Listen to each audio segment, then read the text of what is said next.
ကျွန်တော်မိတ်ဆွေတွေအားလုံးမင်္ဂလာပါအခုတနင်္ဂနွေသားသမီးတွေအတွက်12ရက်3လ2026မှာ18ရက်3လ2026ဒီပဲဖြစ်ပါတယ်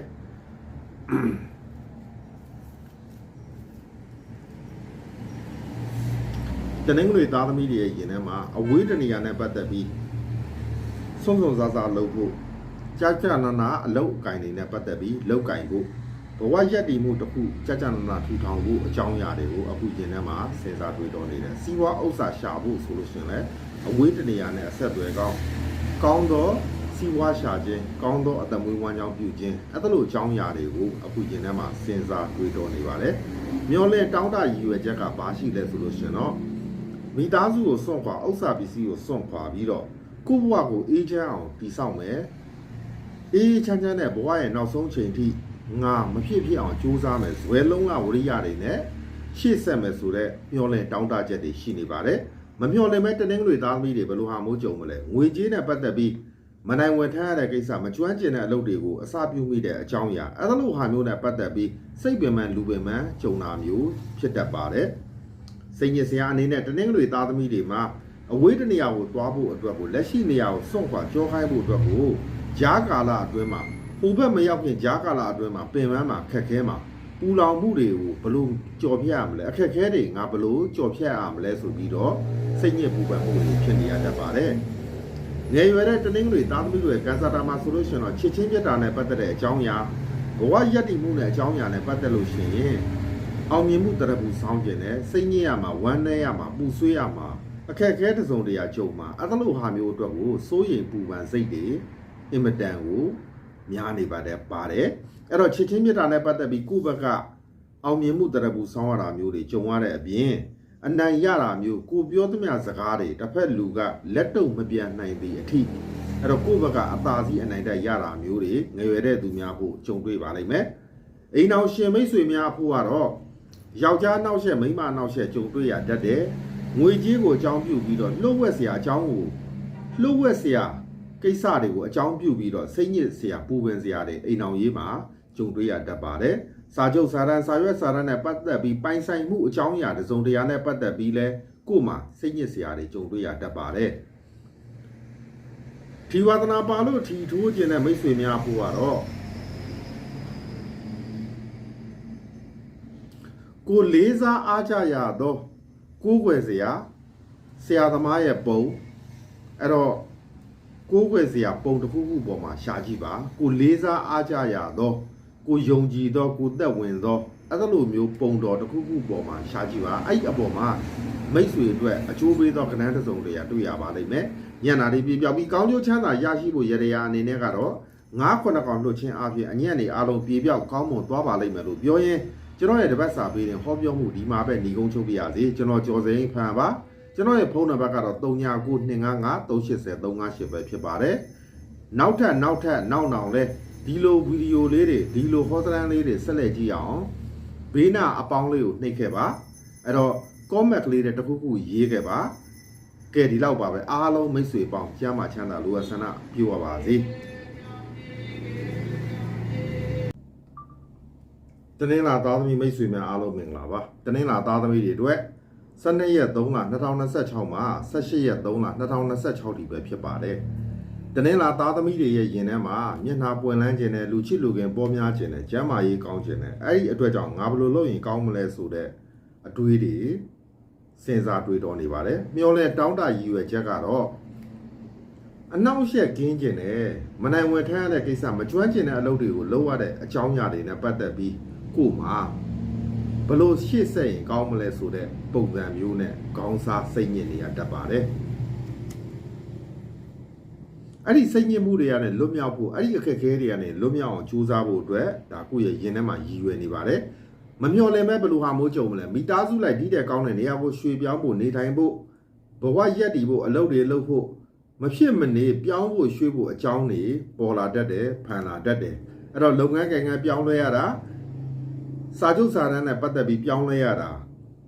အဲ့ဒါလို့တခုခုပြောင်းလဲမှုတွေကြုံတွေ့ရတတ်တယ်ကောင်းသောပြောင်းလဲခြင်းကောင်းသောရွှေ့ပြောင်းခြင်းကောင်းသောနောက်ထပ်အလုပ်သစ်အဲ့ဒါနေရာသစ်အဲ့ဒါလို့ဟာမျိုးတွေပေါ်လာတတ်တယ်လို့ပြပါတယ်ပေါ်လာခဲ့ရင်လည်းဒီထက် ကောင်းတဲ့ဘဝကံကြမ္မာအခြေအနေတစ်ခုခုကြုံတွေ့ပါလိမ့်မယ်စိတ်ညစ်စရာအနေနဲ့ကတော့ကိုယ့်ရဲ့မိသားစုသာယာချမ်းမြေပွဲပျော်ရွှင်စရာကောင်းသောမိသားစုတွေဖြစ်ကျင်တယ်အဲ့ဒီအတွက်ကြောင့်စိတ်ညစ်နေရတတ်တယ်အဲ့ဒီအတွက်ဘယ်သောခါမှဘယ်ချိန်မှများငါတို့မိသားစုပျော်ပျော်ရွှင်ရွှင်တရရစိတ်ချမ်းသာစရာအိုးပိုင်အိမ်ပိုင်နေရာကောင်းလေးနဲ့များနေရမလဲဆိုပြီးတော့တွေးပြီးတော့စိတ်ညစ်နေရတတ်ပါတယ်ငယ်ရွယ်တဲ့တနင်္လာသားသမီးတွေကန်ဆာတာမှာဆိုလို့ရှိရင်တော့နေရာထိုင်ခင်းကိုအကြောင်းပြုပြီးတော့စိတ်တိုင်းမကျစရာတွေကြုံတွေ့ရတတ်တယ်အခြေရင်းနဲ့ပတ်သက်ပြီးလည်းအထီးကျန်မှုတွေကြုံတွေ့ရတတ်တယ်ကိုချစ်တဲ့လောက်ကိုယ့်ဘောပြန်မချစ်တဲ့ဟာမျိုးတွေနဲ့လည်းမကြာခဏစုံတွေ့ရတတ်တယ်အဲ့တော့ငွေကြီးတွေဘလောက်ပဲဝင်ကို့မှာပူပင်တော့ကတစုံတရာငွေရတဲ့သူများဖို့ကြုံရတွေ့ရတတ်ပါတယ်အိမ်အောင်ရှင်မိတ်ဆွေများတနင်္လာသားသမီးများဖို့ကတော့လုပ်ငန်းတစ်ခုဝင်တစ်ခုကြုံတွေ့ရပါလိမ့်မယ်ကိုစူးစမ်းတာလည်းပါမယ်ကိုယ့်ရဲ့မိသားစုအတိုင်းဝိုင်းကလည်းကိုညီတာလည်းပါမယ်ကိုယ့်ရဲ့အိမ်တော်ဘက်ကစူးစမ်းမှုလည်းပါမယ်အဲ့တော့ဒါပေမဲ့မေတ္တာရေးရာတွေမှာတော့အထီးကျန်မှုတွေကြုံတွေ့ရတတ်တယ်ကျင်ကျင်နာနာနွေးထွေးမရှိဘဲနဲ့စီးပွားရေးဆန်အဲ့ဒါလိုအိမ်တော်ရေးမျိုးဖြစ်နေရတတ်ပါတယ်ဒီဝါသနာပါလို့ထီထိုးခြင်းနဲ့တနင်္လာသားသမီးများဖို့ကတော့အလုတ်ကျန်းလုံနေတဲ့လူတွေရဲ့အနီးနားမှာရှားကြည့်ပါအရန်ပင်ပင်မအလုတ်လောက်ရတဲ့သူတွေရဲ့အနီးနားမှာရှားကြည့်ပါအဲ့ဒီနေရာမှာမိတ်ဆွေအတွက်အကျိုးပေးသောကဏ္ဍတစ်စုံတရာတွေ့ရပါလိမ့်မယ်ညနာတွေပြပြောက်ပြီးကောင်းကျိုးချမ်းသာရရှိဖို့ရရအနေနဲ့ကတော့တောက်ရည်အိုးလှူမယ်အိမ်သာရေဆေးမယ်အဲ့ဒီဟာလေးပဲလုပ်ပေးလိုက်ပါအဲ့ဒါဆိုလို့ရှင်တော့အညံ့နေအားလုံးပြပြောက်ကောင်းမွန်သွားပါလိမ့်မယ်လို့ပြောရင်ကျွန်တော်ရဲ့တနင်္လာသားသမီးများအတွက်တပတ်စာပေးတယ်ဒီမှာပဲညီကုန်းချုပ်ပြရစီနောက်ပတ်တွေမှာလည်းဒီလိုဟောစရန်ဘေးတွေမျိုးလေးတွေနားထောင်ဖို့အတွက်တင်သမျှရရတွေကြီးစုနိုင်ဖို့အတွက်ဘေးနားကအပေါင်းလေးကိုနှိပ်ခဲ့ပါခေါင်းလောင်းလေးကိုလည်းဒီးခဲ့ပါအဲ့တော့အဲ့လိုမျိုးလေးလုပ်ခဲ့ပါအဲ့ဒါဆိုလို့ရှင်တော့မိတ်ဆွေတို့အတွက်အမြဲတမ်းလို့နားဆင်ရမှာဖြစ်ပါတယ်ကြီးစုရမှာဖြစ်ပါတယ်ကျွန်တော်ကျော်သိန်းဖန်ပါကျွန်တော်ရဲ့ဖုန်းနံပါတ်ကတော့399255358358ပဲဖြစ်ပါတယ်ဗျာအားလုံးလိုရဆန္ဒပြေဝပါစေအင်္ဂါသားသမီးမိတ်ဆွေများအားလုံးမင်္ဂလာပါအင်္ဂါသားသမီးတွေအတွက်12ရက်3လ2026မှာ18ရက်3လ2026ဒီပဲဖြစ်ပါတယ်အင်္ဂါသားသမီးတွေရဲ့ယင်ထဲမှာအကြက်တဲတစုံတရာပြဿနာတစုံတရာနဲ့ပတ်သက်ပြီးကို့မှာဖြေရှင်းဖို့တရားသောနီးလန်းတွေနဲ့ဖြေရှင်းဖို့အကြောင်းအရာတွေကိုအခုယင်ထဲမှာရင်ဆိုင်ဖို့အကြောင်းအရာတွေကိုအခုယင်ထဲမှာစဉ်းစားတွေးတောနေပါတယ်မျောလင်တောင်းတရည်ရွယ်ချက်ကတော့ပတ်စံငွေကြေးကိုအကြောင်းပြုပြီးတော့ကုန်မှာကြောက်တယ်အလားတဖြစ်မှာကြောက်တယ်မလိုအပ်ဖဲနဲ့ပတ်စံကုန်သွားမှာကြောက်တယ်ဥစ္စာပစ္စည်းတွေဆုပ်ယုပ်သွားမှာကြောက်တယ်အဲ့ဒီအတွက်ကြောင့်စိုးရိမ်စိတ်တွေကိုမှများနေတတ်တယ်လို့ပြထားပါတယ်မမျော်လင့်မဲ့ဘယ်လိုဟာမျိုးကြုံမလဲအောင်မြင်မှုကြီးမားမားစီးပွားရေးလူမှုရေးအဖက်ဖက်ကကိုယ့်ရဲ့ဘဝမှာဘလောက်ပဲစိတ်ညစ်စရာကြုံဘလောက်ပဲအခက်အခဲတွေကြုံစီးပွားရေးနဲ့ပတ်သက်ပြီးလုံတိုင်းနစ်နေတဲ့ဟာတွေကနေပြီးတော့လုံတိုင်းကကြမာကောင်းနေတဲ့ကြုံမဲ့စီးပွားလက်လာပပွင့်လန်းသွားမယ်လုံသမျှအောင်မြင်သွားလိမ့်မယ်လို့ပြထားပါတယ်စိတ်ညစ်စရာအနေနဲ့အင်္ဂါသားသမီးတွေမှာမေတ္တာစင်မေတ္တာမှန်ချစ်စေချစ်မှန်ကိုမေတ္တာထားသလိုကိုယ့်အပေါ်ရောင်ပြန်စေခြင်းနဲ့မေတ္တာတွေရှိစေခြင်းနဲ့အဲ့ဒီအတွက်ကြောင့်ကိုယ်မှာစိတ်ညစ်နေရတတ်ပါတယ်မေတ္တာစစ်တာသိတယ်ဒါပေမဲ့ကိုယ့်ရဲ့ယင်ထဲမှာစိတ်ညစ်နေတာပဲသိတယ်ဆိုတဲ့ပုံစံမျိုးဖြစ်ပေါ်နေရတတ်တယ်ငယ်ရွယ်တဲ့အင်္ဂါသားသမီးတွေကန်ဆာတာမှာဆိုလို့ရှင်တော့အဆအရာစိတ်ချမ်းသာစရာတွေကြုံမယ်တိုးတက်စရာတွေလည်းကြုံမယ်ချစ်ချင်းမေတ္တာနဲ့ပတ်သက်လို့ကတော့နည်းနည်းလေးအထီးကျန်မှုတွေကြုံတွေ့ရတတ်တယ်မိသားစုစကားကိုပဲနားထောင်ရင်ကောင်းမလားကိုယ်စိတ်ကူးတိုင်းကိုယ့်ဟာကိုလုပ်ရင်ပဲကောင်းမလားဆိုတဲ့အဲ့ဒီနှစ်မျိုးအတွက်ကိုပဲကိုယ်မှာချီတုံချတုံဖြစ်နေရတတ်ပါတယ်အဲ့တော့မိသားစုစကားကိုနားထောင်တာဒီကာလအတွက်မှာအရန်ကောင်းပါတယ်လို့ပြထားပါတယ်ထီဝါသနာပါလို့ထီထိုးခြင်းတဲ့မိတ်ဆွေတွေအတွက်ထီကနန်းမပြောခင်မှာအိမ်အောင်ရှင်မိတ်ဆွေများအတွက်ကတော့ကောင်းသောပြောင်းလဲခြင်းတွေကြုံမယ်ကောင်းသောတိုးတက်ခြင်းတွေကြုံမယ်ကံကြမ္မာအလှည့်ပြောင်းတွေလာတတ်တယ်အရင်တုန်းကကိုယ့်အပေါ်စိုးခဲ့သမျှဒီချိန်မှာသူ့ဘက်ကလုံးဝကောင်းသွားမယ်အရင်တုန်းကကောင်းခဲ့ရင်လည်းအခုဒီချိန်မှာမမျှော်လင့်မဲ့ဆိုးသွားမယ်ရုပ်တရက်ကောင်းနေတဲ့လူကဆိုးသွားမယ်ဆိုးနေတဲ့လူကကောင်းသွားမယ်လို့သူကပြထားပါတယ်ဒါကအိမ်အောင်ရေးနဲ့ပတ်သက်တဲ့အလှည့်ပြောင်းလေးတွေလာတတ်တယ်လို့ပြထားပါတယ်ထီဝါသနာပါလို့ထီထိုးခြင်းတဲ့မိတ်ဆွေများဖို့ကိုယ့်ရဲ့အနီးနားပတ်ဝန်းကျင်မှာ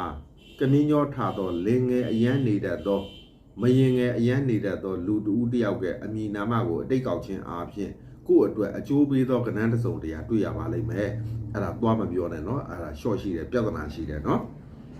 ကဲကိုယ့်ဘာကိုကြိတ်ပြီးထိုးညနာတွေပြပြပြီးကောင်းကျိုးချမ်းသာရရှိဖို့ရရအနေနဲ့ကတော့ကိုယ်အကြိုက်ဆုံးဟင်းလျာတစ်မျိုးမျိုးကိုယဟန်တန်ကသူတော်စင်များအားသီလသမာဓိရှိတဲ့သူများအားကျွေးမွေးလှူဒန်းခြင်းအားဖြင့်အညံ့နေအားလုံးပြေပြောက်ကောင်းမွန်သွားပါလိမ့်မယ်လို့ပြောရင်ကျွန်တော်ရဲ့တပတ်စာပေတွေဒီမှာပဲညီကုန်းချုပ်ပြရစီနောက်ထပ်ကျွန်တော်ရဲ့ဗီဒီယိုလေးတွေကြည့်ရအောင်ခေါင်းလောင်းလေးတီးခဲ့ပါနောက်တစ်ခုကအပေါင်းလေးနှိပ်ခဲ့ပါလို့မေတ္တာရက်ခံပါရစေကဲကျွန်တော်ကြော်စင်းဖန်ပါကျွန်တော်ရဲ့ဖုန်းနံပါတ်ကတော့399255358358ပဲဖြစ်ပါသေးတယ်ဗျာအားလုံးအဆဆရာအဆင်ပြေကြပါစေဗုဒ္ဓဘုသားသမီးမိတ်ဆွေများအားလုံးမင်္ဂလာပါဗုဒ္ဓဘုသားသမီးတွေအတွက်12ရက်3လ2026မှာ18ရက်3လ2026ဒီပဲဖြစ်ပါတယ်ဗုဒ္ဓဘုသားသမီးတွေရဲ့ရင်ထဲမှာသားသမီးငယ်ရွယ်တဲ့သူတွေအတွက်ကိုယ့်ထက်ငယ်တဲ့သူတွေအတွက်စာရီအားဖြင့်သူတို့ရဲ့ပညာရေးသူတို့ရဲ့ဝါသနာသူတို့ရဲ့ပျော်ရွှင်အောင်သူတို့ကိုယ့်ရဲ့ဘဝမှာကိုမရရှိတဲ့အခွင့်အရေးကိုလိုချင်သောအရာတွေကိုသူတို့ကိုအဆဆရပံ့ပိုးပေးဖို့ကူညီပေးဖို့ဖြစ်အောင်လုပ်ပေးဖို့အကြောင်းအရာတွေကိုအခုရင်ထဲမှာစဉ်းစားတွေးတောနေပါတယ်မျော်လင့်တောင်းတရည်ရွယ်ချက်ကအားလုံးနဲ့ချစ်ခင်သင့်မြတ်ဖို့အစဉ်ပြေပြေပေါင်းဖို့ရန်စကားတွေမပါဘဲနဲ့ချစ်ခင်နှစ်သက်မဲ့မျက်နှိုးမဲ့စကားတွေဒါရှေ့ဆက်ဖို့အဲ့လိုအကြောင်းအရာတွေကိုအခုရင်ထဲမှာမျော်လင့်တောင်းတနေပါတယ်မမျော်လင့်ပဲဗုဒ္ဓဘုသားသမီးတွေဘယ်လိုဟာမိုးကြုံမလဲသွားဖို့လာဖို့တွေ့ဆုံဖို့အကြောင်းအရာတွေနဲ့ပတ်သက်ပြီးလုံတင်သလားမလုံတင်ဘူးလားအဲ့တော့လုံရင်ကောင်းမလားမလုံရင်ကောင်းမလားဆိုတဲ့ချိန်ဆမှုတွေစဉ်းစားမှုတွေကိုမှကြုံတွေ့ရတတ်ပါတယ်အဲ့တော့အကျိုးရှိမယ်ဆိုလုံပါအကျိုးမရှိဘူးထင်ရင်မလုံပါနဲ့အချက်တကွဲကျိုးနဲ့ဖြစ်မဲ့ကိစ္စဆိုမလုံပါနဲ့ကိုယ့်အတွက်ကောင်းသောမင်္ဂလာကိစ္စဖြစ်မယ်ဆိုရင်တော့လုံပါစိတ်ညစ်စရာပူပင်တော့ကအနေနဲ့ကတော့ကိုယ့်ရဲ့အိမ်တော်ဘက်ကဝင်ငွေကိုချစ်တဲ့သူတွေရဲ့စိတ်ချမ်းသာမှုအဲ့လိုဟာမျိုးတွေအတွက်ကိုမှဖြည့်ဆည်းပေးခြင်းနဲ့ပံ့ပိုးပေးခြင်းနဲ့အဲ့ဒီအတွက်ကြောင့်ကိုမှစိတ်ညစ်ပူပန်မှုတွေဖြစ်နေရတတ်ပါတယ်ငယ်ရွယ်တဲ့ဗုဒ္ဓဘုသားသမီးတို့ရဲ့ကံစားတာမှာဆိုလို့ရှိရင်တော့ယောက်ျားနှောက်ယှက်ကြုံတွေ့ရတတ်တယ်ကိုနေရာတကာဩဇာပေးတဲ့သူတွေနဲ့ဆုံတွေ့ရတတ်တယ်ကြုံတွေ့ရတတ်တယ်အဲ့တော့ကိုကလည်းဩဇာပေးခြင်းမခံခြင်းဘူးကိုကြိုက်တာကိုလှုပ်ခြင်းနဲ့စိတ်ဆန္ဒတွေရှိတယ်ဒါပေမဲ့ကိုမကြာခဏဆရာလှုပ်တွေလှုပ်တာရှိတဲ့လူတူတယောက်ကြောင့်ကိုမှစိတ်တူစရာဒေါသထွက်စရာမကြည့်ကျင်တာမတွေ့ကျင်တာအသံတော်မကြားကျင်တာအဲ့လိုဟာမျိုးတွေဖြစ်ပေါ်တတ်တယ်အခြေရေးနဲ့ပတ်သက်လို့ဒီကာလအတွင်းမှာအထီးကျန်မှုတွေကြုံတွေ့ရတတ်တယ်အိမ်တော်ရှင်မိတ်ဆွေများဖို့ကတော့ကံကောင်းပြီးရင်ကောင်းခြင်းစီးစရာရင်ထားနဲ့ပတ်သက်ပြီးကိုယ့်ရဲ့အိမ်မှာဝင်လာတတ်တယ်အဲ့လိုဝင်ပြီးတဲ့အချိန်ကနေစတင်ပြီးတော့အိမ်တော်ရေးလဲตายရမယ်သူကရေပတ်ကြီးကိုခွဲမပြတ်တယ်ပဲသူ့ရဲ့မေတ္တာတွေကတော့အများကြီးပဲလို့ကိုယ့်ရဲ့အိမ်တော်ဘက်မှာရှိပါတယ်အဲ့တော့ကိုကမြင်အောင်ကြည့်တတ်ဖို့ပဲလိုပါတယ်ဗျာဒီဝါသနာပါလို့ထီထိုးကျင်တဲ့မိတ်ဆွေများဖို့ကတော့ကိုပတ်စံနေထားတဲ့အနီးနားမှာပတ်စံနေထားတဲ့အန်ဆွဲပတ်စံအိတ်မိကန်တစ်တာစသည်အားဖြင့်အဲ့လိုအထဲမှာရှာကြည့်ပါအဲ့ဒီအထဲမှာမိတ်ဆွေအတွက်အကျိုးပေးသောကဏ္ဍတစ်စုံတရာတွေ့ရပါလိမ့်မယ်ညံတာတွေပြေပြောက်ပြီးကောင်းကျိုးချမ်းသာရရှိဖို့ရတရားအနေနဲ့ကတော့ကိုယ့်အိမ်မှာရှိသောတောက်ရည်အိုးရေကန်ရေပုံးစသည်အားဖြင့်အဲ့ဓာတွေကိုလှည့်ခြင်းစေးကြောခြင်းတန့်ရှင်းအောင်လုပ်ခြင်းအားဖြင့်အညံ့နေအားလုံးပြေပြောက်ကောင်းမွန်သွားပါလိမ့်မယ်လို့ပြောရင်ဗုဒ္ဓဘုသားသမီးများအတွက်တပတ်စာပေးတယ်ဒီမှာပဲညီကုန်းချုပ်ပြရစီကျွန်တော်ကြော်စင်းဖန်ပါနောက်ထပ်ကျွန်တော်ရဲ့ဗီဒီယိုလေးတွေထပ်ပြီးတော့ကြည့်ရအောင်ဘေးနာအပေါင်းလေးကိုနှိပ်ခေါင်းလောင်းလေးကိုနှိပ်ခဲ့ပါအဲ့တော့ comment လေးတွေလည်းရေးခဲ့ပါအဲ့ဒါဆိုလို့ရှိရင်တော့အမြဲတမ်းမပြတ်ကြည့်ရှုရပြီပေါ့ကျွန်တော်မိတ်ဆွေရောက်တိုင်းကျမ်းမှာချမ်းသာလိုအပ်ဆန္ဒပြုပါပါစေကျွန်တော်ရဲ့ဖုန်းနံပါတ်ကတော့399255358358ပဲဖြစ်ပါတယ်ဗျအားလုံးအဆဆရအဆင်ပြေကြပါစေဂျာတာပရိသားသမီးမိတ်ဆွေများအားလုံးမင်္ဂလာပါဂျာတာပရိသားသမီးတွေအတွက်12ရက်3လ2026မှာ18ရက်3လ2026ဒီပဲဖြစ်ပါတယ်ဂျာတာပရိသားသမီးတွေရဲ့ရင်ထဲမှာကိုဆရာနဲ့တူအောင်ခေါင်းဆောင်ကောင်းနဲ့တူအောင်နီးကောင်းလမ်းပြကောင်းဖြစ်အောင်အဲ့လိုဟာမျိုးတွေလုပ်ဖို့ကိုအခုရင်ထဲမှာစဉ်းစားတွေးတောနေတယ်ကိုဆရာလုပ်တာမကြိုက်ဘူးကိုကပဲဆရာလုပ်ချင်တယ်အဲ့ပုံစံမျိုးတွေစဉ်းစားတွေးတောနေတယ်အဲ့တော့ကိုလေးစားအားကြရတော့ဆရာသမားတဦးတယောက်ကအားကိုးရတော့ဆရာသမားတဦးတယောက်ကကူညီမဆပံ့ပိုးမှုကိုလည်းလိုချင်တယ်ဆိုတဲ့အကြောင်းအရာတွေအခုရင်ထဲမှာစဉ်းစားတွေးတောနေတယ်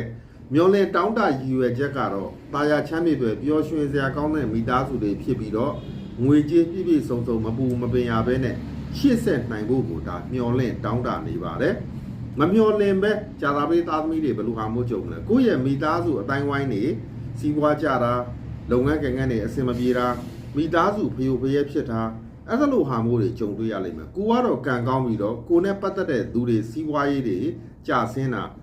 အပူပေါ်အပူဆင်းတဲ့ဒုက္ခတွေအဲ့ဒါလိုဟာမျိုးတွေကြုံတွေ့နိုင်တယ်လို့ပြထားပါတယ်မဖြစ်ပါစေနဲ့เนาะအဲ့တိုင်းမဖြစ်ပါစေနဲ့ဟုတ်ပြီเนาะဘာကြောင့်လဲဆိုအဆိုးမို့လို့ပါကဲစိတ်ညစ်စရာအနေနဲ့ကတော့ငယ်ရွယ်တဲ့သူတွေအတွက်ကို့မှာစူဆောင်းပေးခြင်းနဲ့စိတ်ချမ်းသာစေခြင်းနဲ့အဲ့ဒီအတွက်ကြောင့်ငါဘယ်လိုလုပ်ပေးရင်ကောင်းမလဲဆိုတဲ့ပုံစံမျိုးကို့အတွက်မစင်စားဘဲနဲ့သူတို့အတွက်ပံ့ပိုးဖို့ကူညီဖို့သူတို့ပျော်ရွှင်ဖို့သူတို့စိတ်ချမ်းသာအောင်လုပ်ပေးဖို့ကိုစိတ်ညစ်နေရတတ်ပါတယ်ငယ်ရွယ်တဲ့ကြာသာတွေသားသမီးတွေကံစားတာမှာဆိုလို့ရှင်တော့ချစ်ချင်းမြတ်တာနဲ့ပတ်သက်ပြီးသူကဒီလမ်းသွားတယ်ကိုကဟိုဘက်လမ်းသွားတယ်အဲ့တော့တေလွဲလေးတွေလွဲနေတတ်တယ်ချစ်ချင်းမြတ်တာနဲ့ပတ်သက်ပြီးမမျှော်လင့်မဲနဲ့အဝေးတနေရာကလူမျိုးတွေနဲ့စိတ်ချမ်းသာစရာကြုံတွေ့မယ်လို့ပြထားပါတယ်အိမ်အောင်ရှင်မိတ်ဆွေများဖို့ကတော့အထီးကျန်မှုတွေကြုံတွေ့ရတတ်တယ်ကျင်နာနှွေးထွေးမှုတွေတဖြည်းဖြည်းလျော့သွားတတ်တယ်ကိုယ့်ရဲ့အိမ်အောင်ဘက်နဲ့ကိုယ့်ရဲ့အိမ်အောင်ဘက်အပေါ်ကိုကိုနှိုက်ကစိမ့်သွားတာမျိုးမေတ္တာလျော့သွားတာမျိုးအချစ်ပေါ့သွားတာမျိုးတွေကြုံတွေ့နိုင်တယ်အဲ့တော့အချစ်မပေါ့နဲ့အချစ်ပေါ့တာမကောင်းဘူးเนาะအချစ်ပေါ့ရင်ဘာဖြစ်တယ်လဲတော့ကိုယ့်ဘာကိုစဉ်းစားပေါ့ကဲထီဝါသနာပါလို့ထီထိုးခြင်းတဲ့မိတ်ဆွေများဖို့ကတော့အခုတလုံးမှာကိုယ့်ရဲ့အနီးနားမှာနာရေးတော်၎င်းတွေ့ရဆုံးရကြုံရရင်အဲ့ဒီရဲ့နာရေးရဲ့အသက်တွေအဲ့နာရေးမှာတင်သွားတဲ့ကားနံပါတ်စသည်အားဖြင့်အဲ့တလူဟာမျိုးတွေကိုအတိတ်ကောက်ခြင်းအားဖြင့်ကိုယ့်အတွက်အကျိုးပေးသောကဏ္ဍတစ်စုံတရာဖြစ်သွားပါလိမ့်မယ်ကဲညံ့တာတွေပြေပြောက်ပြီးကောင်းကျိုးချမ်းသာရရှိဖို့ရရအနေနဲ့ကတော့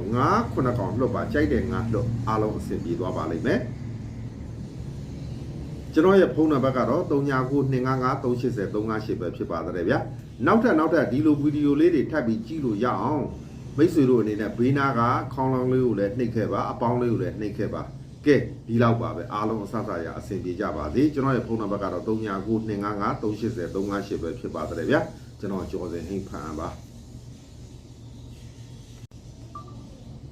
ါတောက်ကြသားသမီးမိတ်ဆွေများအားလုံးမင်္ဂလာပါတောက်ကြသားသမီးတွေအတွက်12ရက်3လ2026မှာ18ရက်3လ2026ထိပဲဖြစ်ပါတယ်တောက်ကြသားသမီးတွေရဲ့ရင်ထဲမှာဝင်ငွေနဲ့ပတ်သက်ပြီးရသမျှဝင်ငွေနဲ့မယောင်ရဲမတိတ်တိတ်နိုင်ဘူးပို့ပြီးတော့ရအောင်စူးစမ်းခြင်းနဲ့ပို့ပြီးတော့စုဆောင်းပြီးအောင်လုပ်ခြင်းနဲ့ပို့ပြီးတော့ဝင်ငွေကောင်းအောင်လုပ်ခြင်းနဲ့အဲ့ဒါလိုအကြောင်းအရာကိုအခုရင်ထဲမှာစဉ်းစားတွေးတော့နေပါတယ်မျောလဲတောင်းတရည်ရွယ်ချက်ကတောက်ကြသားသမီးတွေမှာကိုယ်သဘောနဲ့ကိုလှုပ်တဲ့ကိစ္စတွေမှာပြဿနာတစ်စုံတရာစိတ်ညစ်စရာပူပင်တော့ကတွေဖြစ်တတ်တယ်စုံတတ်တယ်အဲ့တော့အဲ့ဒါလိုမျိုးမဖြစ်အောင်ငါဘယ်လိုလုပ်ရင်ကောင်းမလဲအမှားအယွင်းမရှိအောင်ငါဘယ်လိုလုပ်ရင်ကောင်းမလဲစိတ်ညစ်စရာတစ်စုံတရာကြုံခဲ့ရင်ငါဖြေရှင်းနိုင်ပါမလားဆိုတဲ့မျောလင့်တောင်းတချက်တွေရှိနေပါတယ်မမျောလင့်မဲဘယ်လိုဟာမျိုးကြုံမလဲမိမိနှလုံးသားကိုမိမိရက်ဆက်စွာသတိပြည့်ခြင်းနဲ့မလုပ်ချင်သောမလုပ်တင်သောအလုပ်တွေကိုမလုပ်ဘူးဒါတွေကအရှက်တကွဲအကျိုးနဲ့ဒါတွေကကောင်းတယ်ဒါတွေကမကောင်းဘူးဆိုတဲ့အတွက်ကြာကြာနာနာဝေဖန်ပိုင်းခြားနိုင်တဲ့အတွက်ကြောင့်ကို့မှာအကောင်းဆုံးဆုံးဖြတ်ချက်တွေဖန်တီးမှုတွေတိဆောက်မှုတွေလှုပ်ဆောင်ချက်တွေအဲ့ဒါလိုဟာမျိုးတွေကြုံလာပါလိမ့်မယ်ပြက်တသားဆုံးဖြတ်ရမယ်အချိန်ခါကိုတောက်ကြသားသမီးတွေရောက်နေပါပြီလို့ပြထားပါတယ်စိတ်ညစ်စရာအနေနဲ့ကတော့ဒေါသထွက်စရာရန်လုတ်တဲ့သူအဲ့ဒါလိုဟာမျိုးတွေနဲ့ထိတ်တိုက်ရင်ဆိုင်ရတတ်တယ်ကိုဘလောက်ကောင်းအောင်လှုပ်ကောင်းအောင်နေကောင်းအောင်ပြောကိုအမြဲတမ်းတစ်ဖက်သက်ရန်ရှာတဲ့လူတူတယောက်ကြောင့်ကို့မှာဒေါသထွက်စရာစိတ်တူစရာပြန်ပြီးတော့ကလစားချေချင်တာခြေပချင်တာအဲ့ဒါလိုအကြောင်းအရာတွေကြောင့်ကို့မှာစိတ်ညစ်မှုတွေဖြစ်ပေါ်နေရတတ်ပါတယ်အကျိုးမရှိရင်မလုပ်ပါနဲ့ကို့အတွက်အကျိုးရှိတာလုပ်ပါပြဿနာရှည်မဲ့ကိစ္စတွေမလုပ်ပါနဲ့အေးချမ်းမဲ့အကြောင်းအရာတွေကိုပဲလုပ်ပါလို့အကြံပေးချင်ပါတယ်ငယ်ရွယ်တဲ့တောက်ကြသားသမီးတွေကံစားတာမှာလက်ရှိနေရာမှာတော့နေရထိုင်ရတာသူများတွေအပြင်မှာတော့ကံကောင်းနေပြီလို့ထင်ရပြီမြတ်ကို့မှာတော့စိတ်မပျော်ရွှင်ခြင်းစိတ်နှောက်ယှက်ဖြစ်စရာကြုံခြင်းအဲ့တော့ပူပင်တော့ကတစုံတရာကြုံခြင်းဆိုတဲ့အဖြစ်မျိုးကြုံတွေ့ရတတ်တဲ့အခြေရင်းနဲ့ပတ်သက်ရင်လည်းအထီးကျန်မှုတွေကြုံတွေ့ရတတ်တယ်ကံမကောင်းခြင်းတွေလာတတ်တယ်ကိုချစ်သလောက်ကိုပြန်ပြီးတော့မေတ္တာမမျှနိုင်တဲ့လူတွေကိုမှကိုကမေတ္တာကြီးဆက်မိတာမျိုး ကြုံတွေ့ရတတ်တယ်လို့ပြထားပါတယ်အိမ်အောင်ရှင်မိတ်ဆွေများဖို့ကတော့အကြောင်းအမျိုးကြောင့်အဆင်မပြေခဲ့တာတွေပြန်ပြီးအဆင်ပြေမယ်အကြောင်းအမျိုးနဲ့ကွဲကွာရမယ်အကြောင်းအရာတွေနဲ့ပတ်သက်ပြီးပြန်လည်ပြီးတော့အဆင်ပြေသွားမယ်ပေါင်းစည်းခြင်းသင်္ကေတလို့ပြထားပါတယ်ကျမ်းမာရေးနဲ့ပတ်သက်ပြီးညံ့နေတဲ့အိမ်အောင်ဘက်ကပြန်ကောင်းသွားပါလိမ့်မယ်အဲ့တော့အိမ်အောင်ဘက်ကိုအကြောင်းပြုပြီးတော့လဲကိုယ့်ရဲ့ကျမ်းမာရေးတွေပြန်ကောင်းသွားနိုင်ပါတယ်အားလုံးအဆဆရာအဆင်ပြေပါလိမ့်မယ်လို့ပြထားပါတယ်ထီဝါသနာပါလို့ထီထိုးခြင်းတဲ့မိတ်ဆွေများဖို့ကတော့အရန်စော်တော့အရန်စကားတက်တော့ခလေးတူတယောက်ကနှုတ်ထွက်စကားကိုအတိတ်ကောက်ခြင်းအဖြစ်သူပြောတဲ့ဟာလေးတွေကိုမှတ်မယ်သူဘာကိုဆိုလိုတာလဲဆိုတာသိချာနားထောင်မယ်အဲ့ဒီအတိုင်းလုပ်ပါအားလုံးအဆင်ပြေသွားပါလိမ့်မယ်ကဲညံ့တာတွေပြပြောပြီးကောင်းကျိုးချမ်းသာရရှိဖို့ရရအနေနဲ့ကတော့ကိုယ့်အိမ်မှာရှိသောရေအိုးရေခွက်ရေကန်များကိုဆေးကြောခြင်းလှည့်ခြင်းတန်ရှင်းရေးလုပ်ခြင်းအပြင်အညံ့နေအားလုံးပြေပြောက်ကောင်းမွန်သွားပါလိမ့်မယ်လို့ပြောရင်ကျွန်တော်ရဲ့တပတ်စာပေးတယ်ဒီမှာပဲညီကုန်းချုပ်ပြရစီကျွန်တော်ရဲ့ဖုန်းနံပါတ်ကတော့399255358358ပဲဖြစ်ပါတယ်ဗျာနောက်ထပ်ဒီလိုဗီဒီယိုလေးတွေကြည့်လို့ရအောင်ခေါင်းလောင်းလေးတွေတီးခဲ့ပါ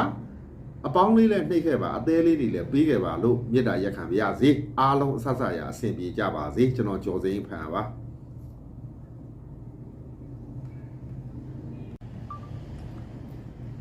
စနေသားသမီးမိတ်ဆွေများအားလုံးမင်္ဂလာပါစနေသားသမီးတွေအတွက်12ရက်3လ2026မှာ18ရက်3လ2026ထိပဲဖြစ်ပါတယ်စနေသားသမီးတွေရဲ့ရင်ထဲမှာလုပ်ငန်းကိန်းတစ်ခုထူထောင်ဖို့အောင်မြင်အောင်လုပ်ဖို့အဲ့တော့ကို့မှာရှိတဲ့ငွေကြေးလေးတွေနဲ့အောင်မြင်အောင်လုပ်ဖို့အကြောင်းအရာတွေကိုအခုရင်ထဲမှာစဉ်းစားတွေးတော်နေတယ်ကိုလည်းလှလှပပလေးဖြစ်အောင်ပြုပြင်မိုးမှန်ပြင်ဆင်ခြင်းနဲ့အကောင်းဆုံးဖြစ်အောင်ဖန်တီးဖို့အကြောင်းအရာတွေကိုအခုရင်ထဲမှာစဉ်းစားတွေးတော်နေပါတယ်မျော်လင့်တောင်းတရည်ရွယ်ချက်ကတော့ဘောဇာအာနာကြီးမအောင်လုပ်မယ်ပတ်ဝန်းကျင်ကကို့ကိုအထင်ကြီးလေးစားအောင်အမှားမရှိအောင်ငါ့ကိုငါထိန်ထိန်သိမ့်သိမ့်စူးစမ်းမယ်ဟဲ့ဆိုတဲ့ပုံစံမျိုးမျော်လင့်တောင်းတနေပါတယ်မမျော်လင့်မဲ့စနေသားသမီးတွေဘယ်လိုဟာမိုးကြုံမလဲအဝေးတနေရာနဲတောရွာစသည်အပြင်အဲ့လိုနေရာမျိုးတွေကနေပြီးတော့အဆက်တွေကောင်းတွေငွေကြေးတွေလုပ်ငန်းကိန်းတွေအဆဆရာကံကောင်းခြင်းတွေကြုံပါလိမ့်မယ်အဆင်ပြေမှုတွေကြုံမယ်လို့ပြထားပါတယ်စိတ်ညစ်စရာအနေနဲ့ကတော့ပြဿနာတစ်စုံတရာအတွက်ကို့မှာဘယ်ချိန်မှပြဿနာတက်မလဲဘယ်ချိန်မှပြဿနာပြန်စမလဲဆိုတဲ့ပုံစံမျိုးကြောင့်စိတ်ညစ်မှုတွေဖြစ်နေရတတ်ပါတယ်ဘယ်တော့ခါမှအဲ့ဒီပြဿနာတွေမလာတော့ပါဘူးအဲ့တော့အကောင်းဘက်ကိုပြောင်းသွားပါလိမ့်မယ်ကိုယ့်ဘက်ကမှန်နေတာကိုဗျအဲ့ဒီအတွက်ကြောင့်နောက်ထပ်မလာတော့ပါဘူးတစ်ဖက်လူကရုပ်မာတယ်ကောက်ကျစ်တယ်အကောက်ကျန်တယ်အဲ့ဒီအတွက်ကြောင့်နောက်ထပ်ပြဿနာသူရှာလို့မရတော့ပါဘူးလို့ပြထားပါတယ်ငယ်ရွယ်တဲ့စနေသားသမီးတို့ရဲ့ကံစားတာမှာစိတ်အနှောက်အယှက်ဖြစ်စရာတွေကြုံတွေ့ရတတ်တယ်ချစ်ချင်းမြတ်တာနဲ့ပတ်သက်ပြီးစိတ်အနှောက်အယှက်ဖြစ်စရာတွေကြုံတွေ့ရတတ်ပါတယ်လုပ်ငန်းကိန်းနဲ့ပတ်သက်လို့ရှင်လဲစိတ်အနှောက်အယှက်ဖြစ်စရာတွေကြုံတွေ့ရတတ်တယ်ဘဝတိုးတက်ကြောင်းမှာစိတ်အနှောက်အယှက်ကလေးတွေလာတတ်တယ်လို့ပြထားပါတယ်အိမ်အောင်ရှင်မိတ်ဆွေများဖို့ကတော့သားသမီးယရနာရင်သွေးကိုအကြောင်းပြုပြီးတော့စိတ်ချမ်းသာစရာတွေကြုံမယ်သားသမီးကိုအကြောင်းပြုပြီးကံကောင်းတာတွေကြုံမယ်အိမ်မှာအဖိုးတန်ယရနာတွေဝင်လာတတ်တယ်အဲ့ဒီအချိန်ကနေစတင်ပြီးတော့အိမ်အောင်ရေးလဲတာရမယ်သားသမီးညီကိုမောင်နှမတွေနဲ့ချစ်ခင်ဖြစ်သွားပါလိမ့်မယ်ထီဝါသနာပါလို့ထီလို့ကျင်တဲ့မိတ်ဆွေများဖို့ကတော့အဝေးတနေရာမှာအလှကိစ္စမင်္ဂလာကိစ္စအဲ့ဒါလို့ဖိတ်စာတစ်ခုမှရှာကြည့်ပါအဲ့ဒီဖိတ်စာထဲမှာကိုယ့်အတွက်အကျိုးပေးမဲ့ကဏ္ဍတစ်စုံတရာတွေ့ရမြင်ရပါလိမ့်မယ်ကဲညံ့တာတွေပြေပြောက်ပြီးကန်စာတာညံ့နေအားလုံးပြေပြောက်ပြီးရရကံကောင်းဖို့အတွက်ပေါ့နော်အခုကြုံတွေ့နေရတဲ့ခက်ခဲတွေအားလုံးပြေပြောက်ဖို့အတွက်ကဘာလုပ်ရမလဲဆိုလို့ရှင်တော့ကိုယ်အိမ်မှာရှိသောအိမ်အဟောင်းအိုးအဟောင်းစုပ်ပြတ်တတ်နေသောအရာတွေမှန်ဖနက်ပြတ်တို့နာယီပြတ်တို့ဓာတ်ဘူးကွဲတို့မီလုံးအကျွန်းတို့စသည်အပြင်အဲ့ဒါတွေအကုန်လုံးစွန့်ပလိုက်ပါသုံးလို့မရတဲ့ပစ္စည်းတွေစွန့်လိုက်ရင်အားလုံးအညံ့တွေအားလုံးပြေပြောက်ကောင်းမွန်သွားပါလိမ့်မယ်လို့ပြောရင်ကျွန်တော်ရဲ့တပတ်စာပေးတဲ့စနေသားသမီးများအတွက်ဒီမှာပဲညီကုန်းချုပ်ပြရစီကျွန်တော်ရဲ့ဖုန်းနံပါတ်ကတော့399255380358ပဲဖြစ်ပါတယ်ဗျာနောက်ထပ်ကျွန်တော်ရဲ့ဗီဒီယိုလေးတွေတပတ်စာပေးတဲ့နေရရတွေကိုကြည့်ရှုဖို့အတွက်ဘေးနာကအပေါင်းလေးကိုလည်းနှိပ်ခဲ့ပါအသေးလေးလည်းပေးပါနောက်ပြီးတော့ခေါင်းလောင်းလေးလည်းတီးခဲ့ပေးပါလို့မေတ္တာရက်ခံပါရစေအားလုံးအဆဆရာအဆင်ပြေကြပါစေကျွန်တော်ကျော်စိန်ဖန်ပါ